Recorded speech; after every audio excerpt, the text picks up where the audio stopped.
धर्म को इंग्लिश में क्या कहते हैं? रिलीजन, और उर्दू में मजहब। बचपन से हमें यही बताया और पढ़ाया गया है, लेकिन क्या आपको पता है कि धर्म को रिलीजन या मजहब कहना उतना ही गलत है जितना समुद्र को कुआं कह देना? बरसों से जो पढ़ा है वो गलत भी हो सकता है, ये एक्सेप्ट करना थोड़ा मुश्किल है, लेकिन सिर्फ 1 मिनट मुझे ध्यान से सुनिए, आपको धर्म और रिलीजन का फर्क समझ में आ जाएगा। रिलीजन और मजहब का सीधा रिश्ता पूजा पद्धति और एक विशेष ईश्वर से, एक डेजिग्नेटेड गॉड से है। वो गॉड जिसने कुछ कोड्स बनाए हैं। जब तक आप वो कोड्स फॉलो नहीं करते, आप रिलीजियस नहीं हो सकते। जैसे नमाज और कुरान पढ़े बिना, रोजा या ज़कात में विश्वास किए बिना आप मुसलमान नहीं हो सकते। अगर आप चर्च नहीं जाते, बाइबल को नहीं मानते, जीसस में बिलीव नहीं करते, तो आप क्रिश्चियन नहीं हो सकते। यानी इस्लाम और क्रिश्चियनिटी रिलीजन्स हैं, कोड्स पे चलते हैं। जो किताब में लिखा है वो मानो, नहीं माना तो आप रिलीजियस नहीं हैं।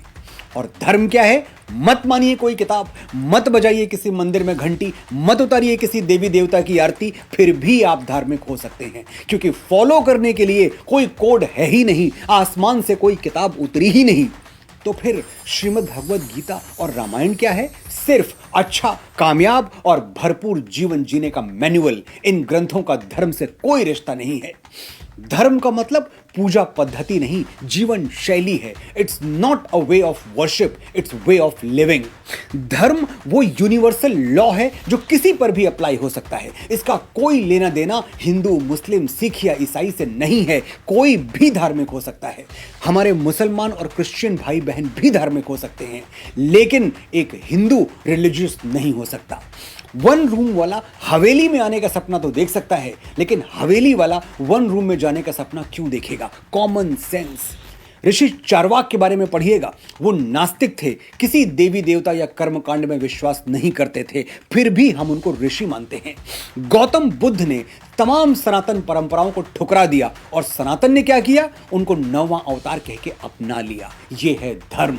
अगर कोट्स देखे जाते तो हम बुद्ध को भगवान नहीं, शैतान कह देते, लेकिन हम जानते थे कि बुद्ध जैसी भगवत्ता किसी अवतार को ही मिलती है, तो हमने उन्हें भगवान कहा और सर झुका दिया। ये है धर्म। लेकिन धर्म को डिफाइन कैसे करेंगे? सिंपल डेफिनेशन, जैसे मनुस्मृति ने किया है। धृति, क्षमा, दमोस्तेयम, शौचमिंद्रिय निग्रह, धीर विद्या, सत्यम, क्रोधो, दशकम धर्म लक्षणम। धार्मिक होने के लिए 10 क्वालिटीज आप में होनी जरूरी हैं। Patience, forgiveness, suppressing the desires, honesty, purity, control on senses, wisdom, knowledge and anger management. ये 10 मेरिट्स आपके अंदर हैं तो आप धार्मिक हैं। कहीं ये नहीं लिखा कि कौन से मंदिर में जाना है, कौन से व्रत उपवास रखने हैं। मैं डिक्शनरी छापने वाले देश के सभी पब्लिशर से ये रिक्वेस्ट करता हूं कि आने वाले एडिशंस में सुधार करें और धर्म को धर्म ही रहने दें, उसे रिलीजन ना बताएं। जैसे राम राम है, कृष्ण कृष्ण है, गंगा गंगा है, वैसे ही धर्म धर्म है। As simple as that. ये डिक्शनरीज तो खैर जब बदलेंगी तब बदलेंगी। आप अपनी भाषा और सोच अभी से बदल सकते हैं। आप धर्म के विशाल समुद्र में तैरना चाहते हैं या रिलीजन के कुएं में फुदकना, ये फैसला मैं आप पर छोड़ता हूं।